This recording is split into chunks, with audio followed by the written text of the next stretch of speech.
Welcome to our World War II Bizarre Weapons series, where we explore the peculiar and little-known weapons of the war. Please sit back and enjoy. World War II was one of the most devastating conflicts in human history, involving nearly every nation on Earth and claiming the lives of tens of millions of people. But it was also a time of great innovation and experimentation in military technology. From tanks and airplanes to submarines and radar, the war saw the development of new weapons that would change the face of warfare forever. But amongst all these advancements, some of the most intriguing innovations were much more bizarre. They were the ones that didn't quite fit in, the ones that were too unusual, too experimental, and too risky. In this video, we will take a look at few of the most bizarre war inventions of World War II, and see how they played their own small parts in one of the most significant events of the 20th century. The German Goliath was one of the more unusual weapons of World War II. Developed by the Germans in 1942, it was a small remote-controlled vehicle that was designed for demolition tasks. Equipped with a small explosive charge, the Goliath was intended to be used for taking out tanks, bunkers, and other enemy fortifications. But as the war progressed, the Germans began to use it in a new role. They would pack it with as much explosives as it could carry and drive it straight into enemy tanks or fortifications. This was a suicide mission for the operator controlling the Goliath, but it was an effective way to cause damage to the enemy. Despite its small size and lack of armor, the Goliath was a formidable weapon. With a range of up to 200 meters, it was capable of reaching targets that were out of the reach of other demolition vehicles. However, it had its limitations. It was slow and unwieldy, and it was easy to spot and target by the enemy. Nevertheless, the Goliath was used by the Germans until the end of the war. It was an example of how the Germans were willing to try out new and unusual weapons, even when the situation was dire. The Japanese Kaiten was one of the more unusual weapons of World War II. Developed by the Japanese Navy in 1944, it was essentially a human-guided torpedo. Intended to be used as a suicide weapon. The Kaiten, which means turning of the heavens, was manned by a single pilot who would steer the Kaiten into enemy ships and detonate the warhead on impact. The Kaiten was the most sophisticated of Japan's suicide weapons, with a range of up to 25 miles, and could reach speeds of up to 35 knots. The Kaiten was intended to be a powerful weapon that would change the tide of the war in the Pacific. However, the weapon had its limitations. It was difficult to control and the pilot had a limited view of the target, making it hard to aim accurately. Additionally, the Kaiten was vulnerable to depth charges and anti-submarine weapons, making it a risky weapon to use. Nevertheless, the Japanese Navy deployed over 100 Kaiten during the war, with some success in sinking enemy ships, but they were not as successful as the Japanese had hoped. Despite its limitations, the Kaiten is a testament to the Japanese determination to fight to the last man.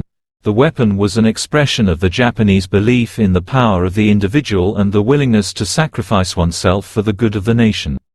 It was a weapon born out of desperation, used in a war that Japan was losing. The British Great Panjandrum, developed in 1944 by the British military, the Great Panjandrum was a large, rocket-propelled drum that was intended to be used as an amphibious landing vehicle.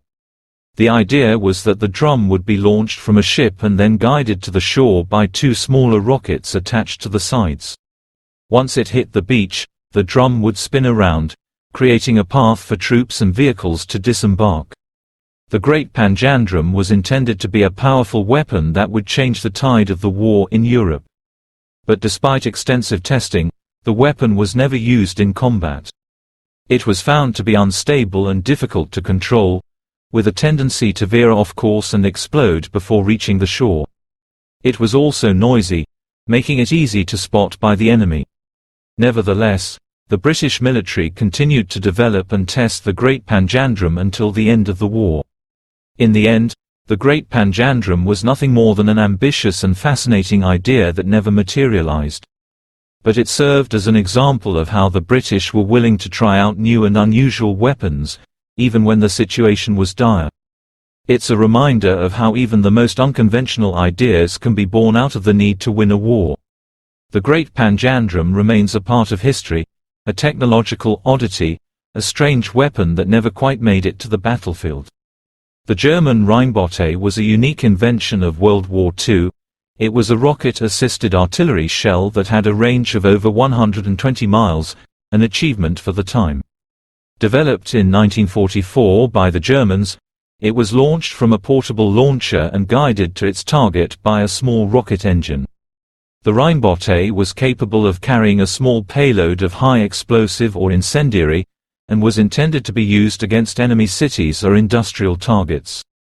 The Rheinbote was a technologically advanced weapon for its time. It was an early form of smart artillery. This gave the German artillery a significant boost in range and accuracy. However, operating the Rheinbote was not an easy task. It was slow and required a great deal of skill and precision. Additionally, its small size and high speed made it hard to track and intercept. The Rheinbote was used in some battles and it was able to cause significant damage to the enemy infrastructure and cities. However, it was not produced in large numbers and its impact on the war was limited. Despite its limitations, the Rheinbote was an ambitious and intriguing weapon. It represented the Germans' relentless pursuit of new and innovative technology, even when the war was not going in their favor. The Rheinbote was a weapon that pushed the boundaries of what was possible, and it remains an important part of World War II's technological history. The American X-10 was a remarkable achievement of World War II. It was an unmanned experimental aircraft that was developed to test the feasibility of jet-powered drones. The X-10 was a prototype and only a few were built, but it was a significant step forward in drone technology. It was jet-powered and was capable of reaching speeds of over 600 miles per hour. It was guided by a radio control system and was able to fly pre-programmed routes and respond to commands from the ground. The X-10 was primarily used for target practice and as a research vehicle. The data and experience gained from the X-10 program were used to develop other unmanned aircraft that were used during the Cold War. It was a precursor of modern military drones and played a significant role in shaping the future of military aviation. The X-10 was ahead of its time and was a significant achievement in the field of unmanned aviation. It was a bold experiment that pushed the boundaries of what was possible, and it's a testament to the ingenuity and determination of the American military and researchers during the Second World War. We hope you learned something new today.